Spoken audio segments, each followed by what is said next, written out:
Eu quero então dar as boas-vindas para você que está aqui conosco. E nós temos o prazer de estarmos aqui para louvar e adorar ao nosso Deus. Amém, gente? Amém? Eu quero começar esse culto de louvor e adoração ao nosso Deus lendo os 2 primeiros versos do Salmo de número 29, que dizem assim: Tributai ao Senhor, filhos de Deus. Tributai ao Senhor glória e força. Tributai ao Senhor a glória devida ao seu nome. Adorai o Senhor na beleza da sua santidade. Amém? O nosso Deus, ele é digno de receber a nossa adoração. O Deus que criou todas as coisas, que criou a natureza, que criou o universo, que criou os céus e a terra. Essa semana eu estava vendo uma estimativa da quantidade de galáxias e de estrelas que existem no universo conhecido. E são milhares de galáxias e são bilhões de estrelas. Tudo isso criado pelo nosso Deus. Tudo isso criado pelo nosso Deus. Então, o poder do nosso Deus, ele não tem medida. Ele não tem comparação. Nada que a gente possa pensar se iguala ao nosso Deus. Amém, gente? E esse Deus tão poderoso, ele olha por você e olha por nós, por cada um de nós. Então, meus irmãos, já que nós servimos e nós adoramos a um Deus tão grande, tão poderoso, mas que tem prazer em tomar conta de nós, vamos ficar de pé. Eu quero começar esse culto de louvor e agradecimento ao nosso Deus orando a Ele. Eu queria perguntar para você, você tem alguma coisa, algo pela qual você possa dizer ao Senhor, Senhor, muito obrigado? Tem? Então nós vamos começar esse culto de louvor ao nosso Deus dizendo para Ele exatamente isso. Senhor, muito obrigado. E enquanto eu estiver orando, você aí no seu lugar, você se lembre dos benefícios que o Senhor tem tido para contigo e comece a agradecer a Ele. Tá bem? Vamos começar esse nosso culto com agradecimento. Pai amado, em nome de Jesus. Pai, nós te somos gratos, Senhor. O Senhor é um Deus tão grande, o Senhor é um Deus tão poderoso, mas ao mesmo tempo tão misericordioso, tão bondoso. Ó Deus, eu posso dizer que o teu poder, ele se iguala ao seu amor pela sua criação. Eu posso dizer que a tua bondade e a tua misericórdia por nós se iguala à sua majestade, porque o Senhor é tão grande, tão poderoso, e o Senhor tem tanto amor por nós. Meu Deus, muito obrigado pela semana que nós tivemos. Muito obrigado, ó Deus, porque nós estamos ou terminando ou começando a próxima semana aqui na tua casa. Obrigado porque nós vamos te louvar, obrigado porque nós vamos te bendizer, te adorar, obrigado porque o Senhor nos dá essa chance, esse espaço, onde nós podemos com liberdade levantar as nossas mãos a Ti. E nesse momento, ó Deus, eu me lembro dos nossos irmãos na Síria, Pai, que têm sido cruelmente perseguidos, assim como também em outros países, e eu te peço, Senhor, tem misericórdia deles, Pai. Tem misericórdia de cada cristão, tem misericórdia de cada filho ou filha sua, ó Deus, que mora hoje em países onde a perseguição é extrema. Nós somos livres. Nós somos livres para adorar em locais públicos, mas eles não. E mesmo assim, nós somos livres porque o Senhor nos libertou. Eles são livres porque o Senhor os libertou. Mas, Pai, eu me lembrando de tamanhas situações, eu quero te pedir que o Senhor venha a socorrer os nossos irmãos e irmãs que hoje ao redor do mundo estão sofrendo tremenda perseguição, mas não abrem mão do seu testemunho de que acreditam em Ti. Meu Deus, por favor, sê conosco aqui e abençoa tudo que nós vamos fazer aqui hoje, desde o louvor, passando para a pregação da Tua palavra. Tudo isso eu te peço em nome de Jesus. Amém e amém. Vamos saudar o nosso Deus com uma linda salva de palmas, amém? Aleluia! Glórias a Ti, Senhor. Louvado seja o Teu nome, Pai. Aleluia.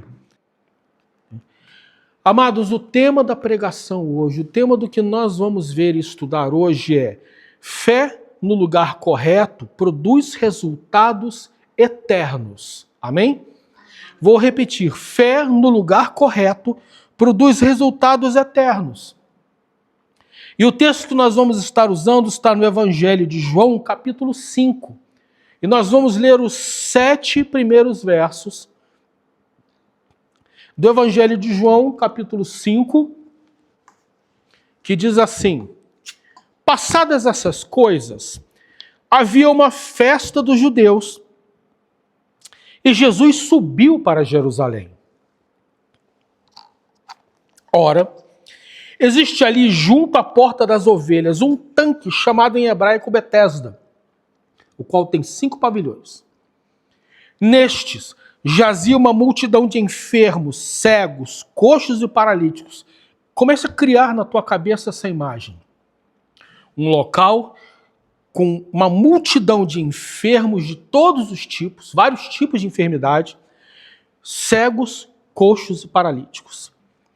E aí existe um texto na Bíblia que os maiores especialistas acreditam que pode ter sido uma adição posterior ao texto, mas que pode também sido algo colocado originariamente, por isso que ele vem entre parênteses, né, que eu tive que remover daí. Esperando que se movesse a água. Porquanto um anjo descia em certo tempo, agitando-a.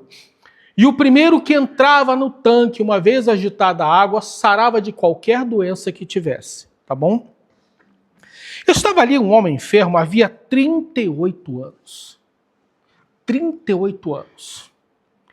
Jesus, vendo-o deitado e sabendo que estava assim há muito tempo, perguntou-lhe: queres ser curado? Respondeu-lhe o enfermo: Senhor, não tenho ninguém que me ponha no tanque quando a água é agitada, pois enquanto eu vou, desce outro antes de mim. Amém? Vamos orar, vamos falar com o nosso Deus. Pai amado, obrigado pela leitura que nós fizemos, porque eu creio que, na medida em que nós lemos a Tua palavra, algo de sobrenatural acontece. Meus amado Deus, nós estamos então num ambiente sobrenatural, em que a Tua palavra é lida e o Teu Espírito Santo começa a agir nas nossas vidas. Então, Senhor, eu te peço, em nome de Jesus, faz uma obra nas nossas vidas hoje, enquanto nós estamos aqui. Que nós não saiamos daqui da mesma maneira como nós saímos, como nós entramos, perdão, mas que nós saíamos daqui hoje transformados e edificados pela Tua palavra. Eu te peço que o Senhor venha acampar os Teus anjos ao nosso redor e que nada venha tirar a nossa atenção daquilo que vai ser pregado hoje, em nome de Jesus. E se você concorda comigo, meu irmão e minha irmã, diga amém. Amém, aleluia. Amados, vamos lá. Nós estamos falando de um local que era bem conhecido em Jerusalém, que era esse tanque. Eu coloquei 2 fotos para você poder ter uma noção, ok? Isso aí é uma reconstrução da Jerusalém nos tempos bíblicos, nos tempos de Jesus. Essa maquete gigantesca se encontra num hotel em Jerusalém, ok? Então veja bem, o que eu quero chamar a atenção de vocês é o seguinte: a imagem ali mostra 2 tanques, e um deles era chamado tanque de Betesda, tá ok? Esses 2 tanques, ou esse tanque chamado tanque de Betesda, ele ficava perto de uma porta chamada Porta das Ovelhas, que era, na verdade, por onde os rebanhos de ovelhas, ao entrarem em Jerusalém, passavam ali por perto. Ao mesmo tempo, esses tanques, eles tinham livre acesso, aos peregrinos que vinham a Jerusalém para as festas e para poderem entrar dentro do templo. Por quê? Veja bem, meus irmãos, esses tanques eles eram usados em alguns momentos, ou passou-se a ser usado em alguns momentos, como um tanque de purificação. Existem duas ideias bastante associadas a esse tanque. Era que esse tanque era usado como tanque para purificação, ou seja, o judeu tinha toda uma cerimônia para isso, ele entrava nesse tanque para poder se purificar, para logo depois ele ir para o templo, poder adorar a Deus dentro do templo. E tem toda uma questão de que ele só poderia entrar no templo com roupas brancas. E aí nós nos lembramos do livro de Apocalipse, que fala de uma multidão com roupas brancas. Amém? Tem toda uma conjunção de ideias aí. Mas veja, nós estamos falando de uma Jerusalém no tempo de Jesus. E eu quero também, por outro lado, fazer uma observação para você. Existe essa ideia de que esse tanque era usado para purificação. Por outro lado, a uma distância muito pequena desse tanque, havia um templo romano dedicado a esse deus Asclépio, que era o deus de cura. Começa a montar o quebra-cabeça comigo aqui. E o que é interessante, no mau sentido, é que para que você participasse do processo de cura nesse templo, nos templos romanos associados a esse deus, que era o deus da medicina, era um deus associado à medicina, os soldados romanos adoravam a esse deus, até por conta de batalhas, né, e possíveis ferimentos em batalhas. O processo de cura em todos os templos desse deus envolvia você tomar banho também. Você tomava um banho nas águas abençoadas ou consagradas a esse Deus como um processo de cura. Aí nós vemos que na história de Jerusalém, esse tanque de Betesda ele é associado com cura. Só que, como eu falei, Jerusalém naquela época ela era uma mistura de diversos tipos de crenças e até cultos, como eu falei, havia esse culto a esse deus romano, tudo dentro dos limites da cidade. Ainda havia o templo consagrado ao Senhor, em que as pessoas iam lá adorar, e realmente havia, ao redor do templo, vários desses poços onde a pessoa entrava, ela entrava de um lado, se purificava e saía por outro para ir direto para o templo. Então veja, em algum momento da história, talvez por uma mistura aí horrorosa de situações, alguém pode ter chegado e falado o seguinte: olha, lá no tanque de Betesda, eu sei que alguém foi curado. Eu sei que tem gente lá sendo curada. Não existe evidência nenhuma de que esse tanque curava alguém. Mas nós podemos perceber que essa ideia da cura por um deus pagão romano havia talvez já se misturado à verdadeira crença dos judeus naquela época. Tá, aí era dito que a água do tanque de vez em quando se mexia. Também existem mais pelo menos duas hipóteses aí. Uma era que as correntes que alimentavam esses dois poços, o de baixo era Betesda, as correntes que alimentavam esses dois poços eventualmente faziam com que a água se mexesse. Então, junto com essas crenças, surgiu a ideia de que quem mexia a água era um anjo. Então, puxa, olha, tem cura. E alguém, em algum momento, chegou e disse: não, o primeiro que entrar ali, só o primeiro que entrar aí vai ser curado. Na hora que o anjo lá agita a água, o primeiro que entrar lá, pular lá, vai ser curado. Você consegue perceber como é que as coisas se misturam? Agora, sim, existe uma outra hipótese que é a seguinte: o tanque de Betesda, ele era alimentado por um outro tanque, cujo controle de abertura dos registros desse tanque superior estava a cargo dos sacerdotes. Agora você imagina uma Jerusalém com um templo gigantesco, aquele templo era muito grande, com milhares de pessoas todos os anos indo lá para poderem sacrificar a Deus, e principalmente na época das festas. Então os sacerdotes, eles eventualmente, o que eles faziam? Eles abriam o registro do tanque para a água descer e fazer com que a água do tanque de Betesda ficasse sempre em movimento. Porque é interessante, as águas de purificação tinham que ser águas vivas, olha só. E aí quando a gente fala de águas vivas, a gente lembra de outros contextos no Novo Testamento das águas vivas, tá bem? Você não podia entrar num tanque para se purificar de água parada, ele tinha que ser água corrente, águas vivas. Então, na hora que esses sacerdotes eles abriam o registro, a água fluía para o tanque e a água se mexia. Aí era aquele alvoroço lá dentro do tanque, porque eles pensavam que era um anjo. Por que eu estou dando todos esses detalhes para você? Porque, veja, meus irmãos, a gente tem que entender que, em primeiríssimo lugar, a gente está falando de uma série de superstições. E superstições não só associadas a cultos pagãos, cultos de pessoas não crentes no Deus verdadeiro, tá? Mas também, às vezes, até mesmo de pessoas que dizem que cultuam a Deus. Porque quem entrava nesse tanque aí, buscando a cura, eram judeus, eram pessoas pertencentes ao povo de Deus. Então eu quero falar para você, em primeiríssimo lugar, de superstições, e como superstições, mesmo no meio do povo de Deus, elas acorrentam pessoas. Porque você imagina o seguinte, aquele lugar ali tinha um mundo de gente doente, coxa, paralítico, sabe-se lá que tipo de doença a pessoa estava lá, tossindo, cuspindo sangue, estava tudo ali, esperando um momento. Agora você consegue perceber que essa lenda gerada em cima disso, essa superstição gerada em cima disso, dizia que só a primeira pessoa que mergulhasse lá ficava curado? Como é que ficavam, por exemplo, casos como desse homem que era paralítico? Como é que ficavam, por exemplo, casos de homens que eram cegos, pessoas que eram cegas? Como é que elas iam chegar lá? Um coxo, como é que ele ia ir lá coxeando para conseguir mergulhar primeiro no tanque?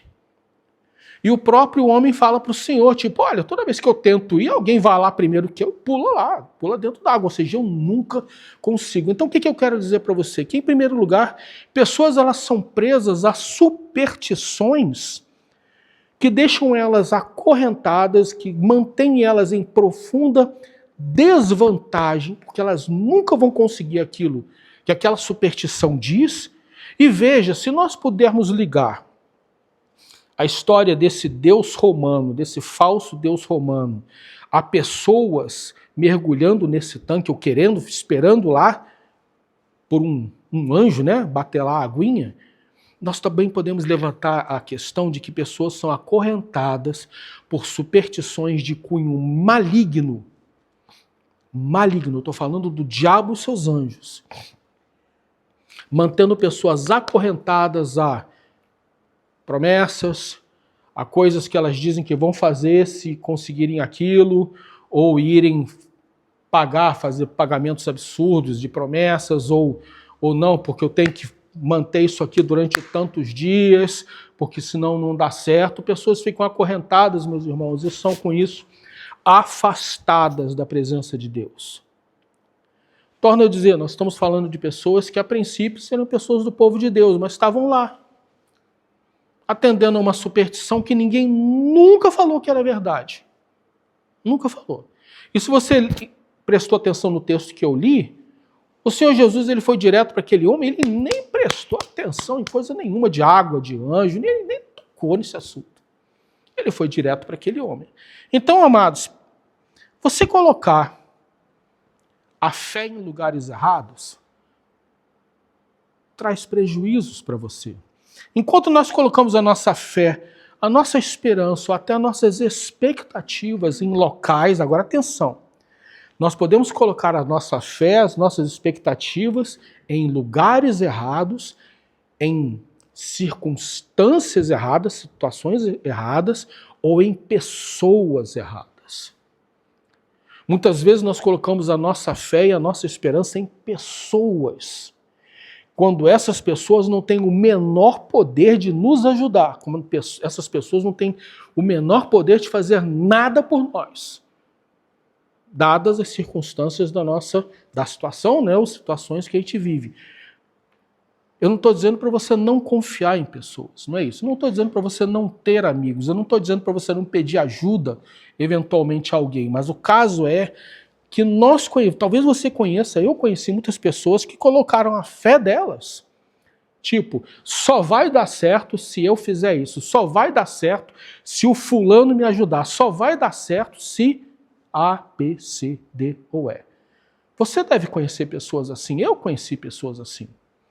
Então, gente, quando nós colocamos nossa fé, nossas expectativas nos lugares errados, nós nos mantemos sempre paralíticos ou paralisados pela situação que nós estamos vivendo, pelas situações da vida, porque nós estamos esperando, na verdade, resultados nos lugares errados.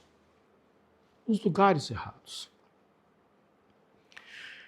estaremos desperdiçando sempre a nossa vida.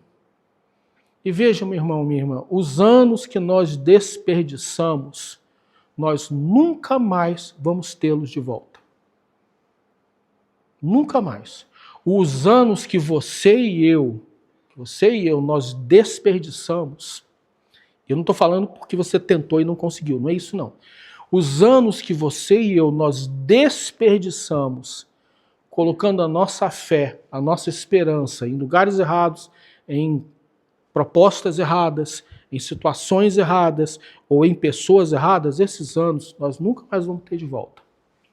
O Senhor pode te dar restituição de muita coisa.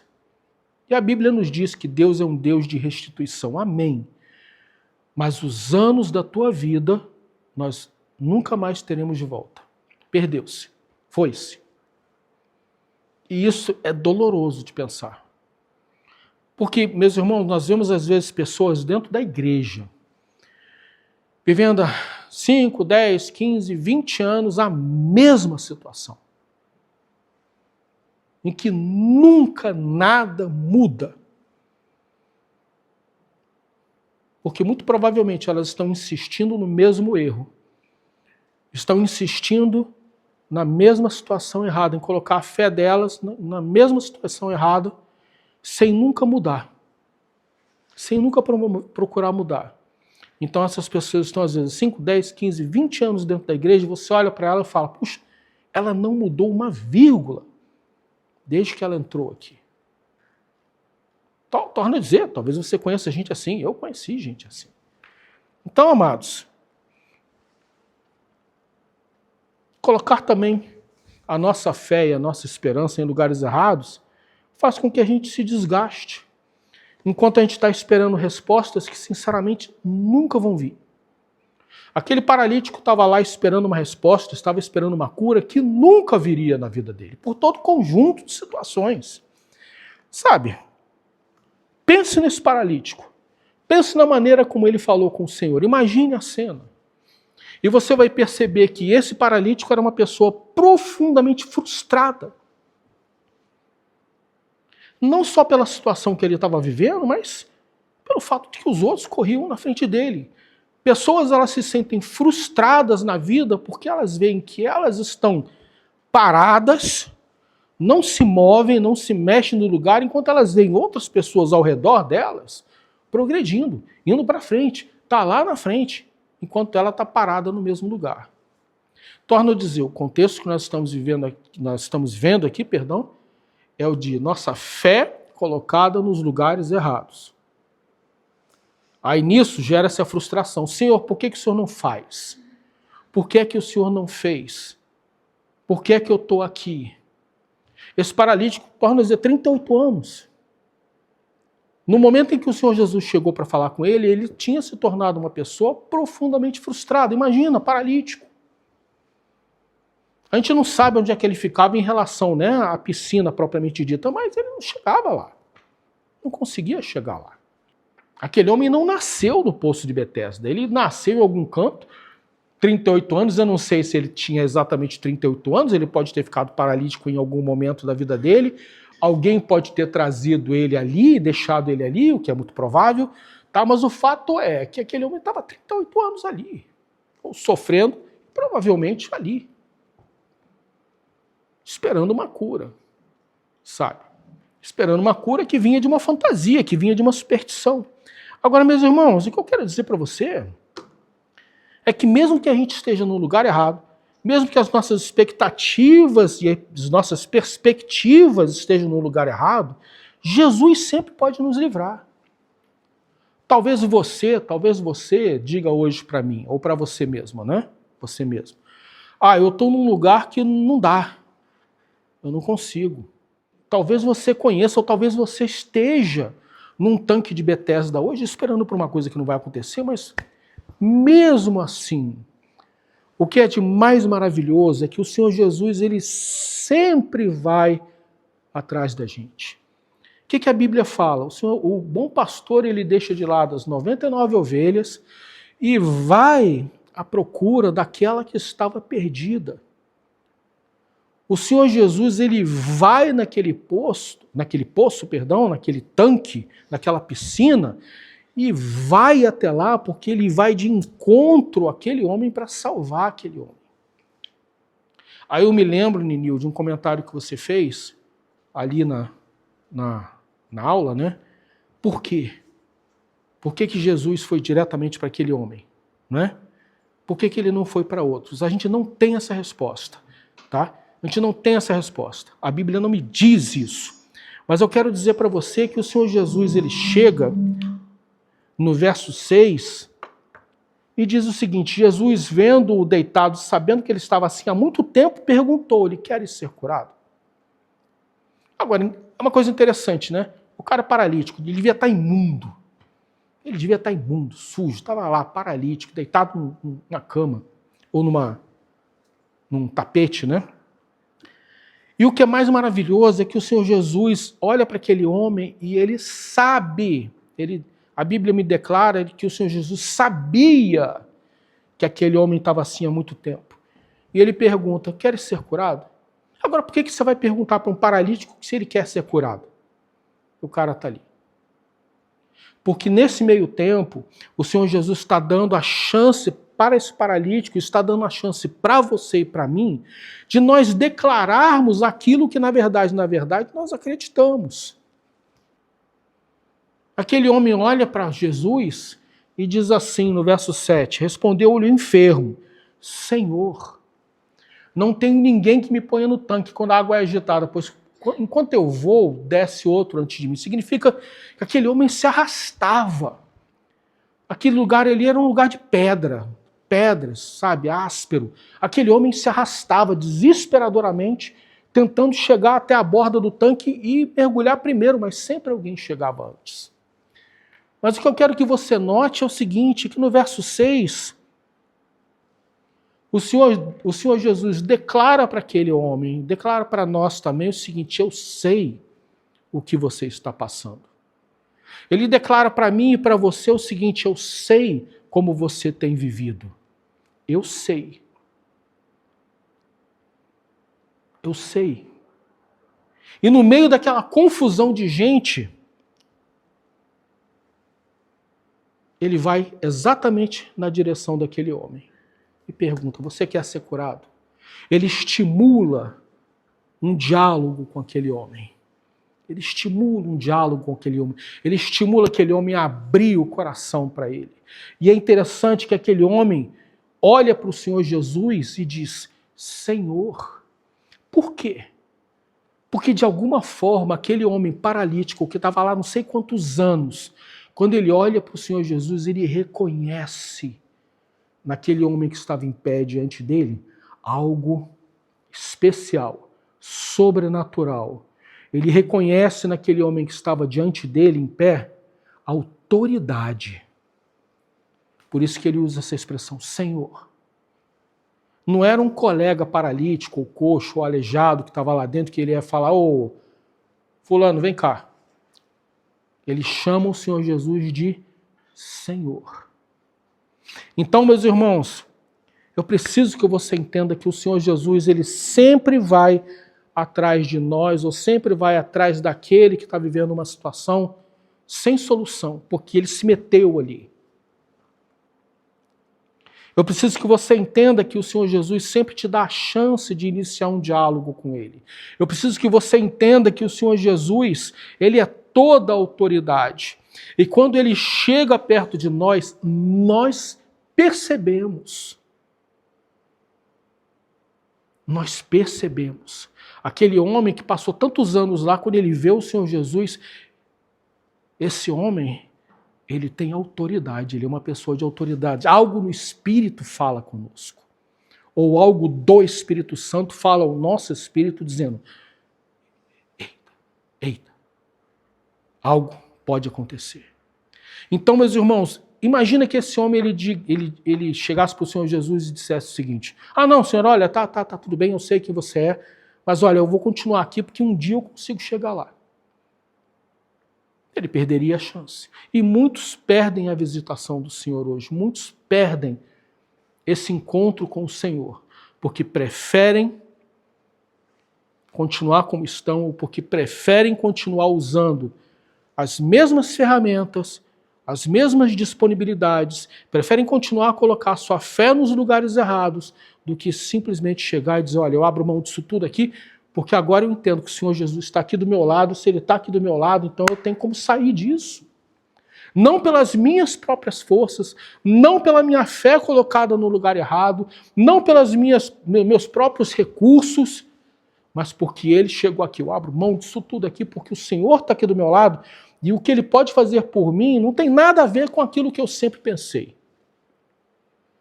Então, meus irmãos,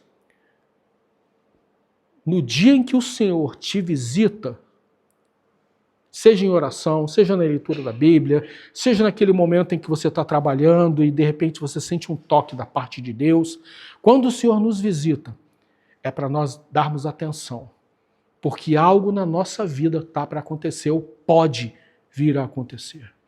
Não perca a visitação do Senhor na sua vida. Não perca.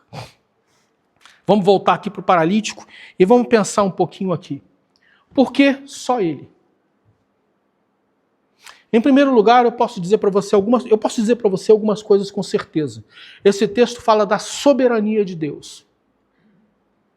Deus, ele é soberano, de uma maneira que nós não entendemos na totalidade. No nosso emocional, o nosso humano diria, se eu sou o Senhor Jesus, eu ia passar por ali, eu ia curar um monte de gente. Mas e se você procurar na Bíblia, você vai ver que o Senhor Jesus teve compaixão da multidão e ele curou os enfermos da multidão. Ou seja, era um mundo de gente ali e o Senhor Jesus curou todo mundo.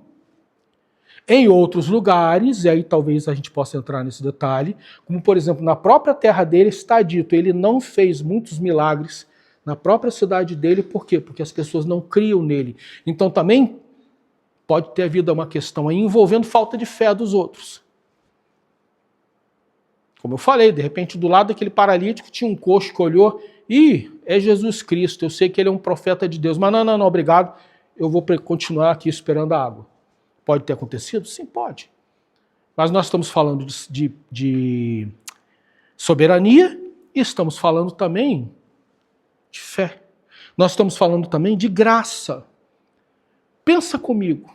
O que é que aquele homem tinha para oferecer para o Senhor? Nada. O que ele poderia fazer para, entre aspas, comprar o favor de Deus ou comprar a cura? Nada. Por isso que a gente fala de graça. Eu consigo imaginar o Senhor Jesus passando por um monte de doentes, porque na verdade ele queria chegar naquele camarada que estava deitado lá, a porta aqui, mas ele queria ir para lá, porque ele queria ir lá, naquela pessoa. E isso fala para mim de graça. Aquele homem não merecia receber a cura, aquele homem não tinha nada para oferecer, e jamais teria, nós nunca vamos ter, para receber a cura. Aquele homem não tinha nada, ele não era nada naquele momento. Mas aí o Senhor Jesus vai com graça. Graça é favor imerecido. Você não merece, eu não mereço, você não merece o que Deus faz por nós.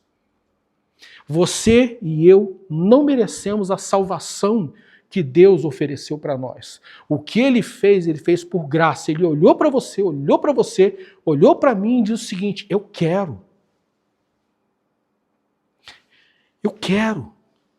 Rogério não fez nada para merecer que eu fizesse nada por ele. Mas eu quero o Rogério para ele ser meu filho.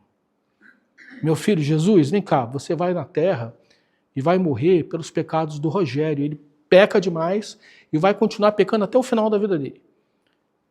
Mas você vai lá morrer pelo Rogério, para que os pecados dele sejam perdoados, porque eu quero salvar. Isso chama-se graça. Então o Senhor Jesus ir até aquele paralítico foi algo chamado graça. Aquele paralítico não tinha... Por quê? Não tinha nada para merecer aquilo. Sabe? No final das contas, depois desse texto, o paralítico fala, né? Mas não tem ninguém que me leve para lá. Você vai reparar que o Senhor Jesus não dá trela para nada de água, não dá trela para tanque, não dá trela para anjo, para seja lá o que for. Ele simplesmente disse, se levanta, pega a tua cama e vai embora. E naquele momento aquele paralítico deve ter começado a sentir as pernas, né? Começou a sentir as pernas, a perna de repente deu uma tremidinha e ele estava curado. Ele pega a cama e vai embora. Né? E tem até uma confusão, dizendo, você não pode pegar a tua cama e levar no dia de sábado, né? Porque sempre tem um para criticar, né? Então, ele é curado, sabe? Ele é completamente curado. Isso é engraçado que ele é completamente curado sem inclusive ter pedido nada para Deus. Mas com isso, o Senhor Jesus mostrou para aquele paralítico e mostra para a gente, sabe o quê? Que a única coisa que nós precisamos realmente na nossa vida é Ele.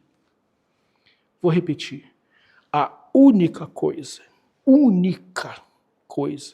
que você e eu precisamos realmente na nossa vida é Ele, é Jesus. Mateus 6, versos 19 e 21, diz o seguinte, não acumuleis para vós outros tesouros sobre a terra, onde a traça e a ferrugem corroem e onde os ladrões escavam e roubam.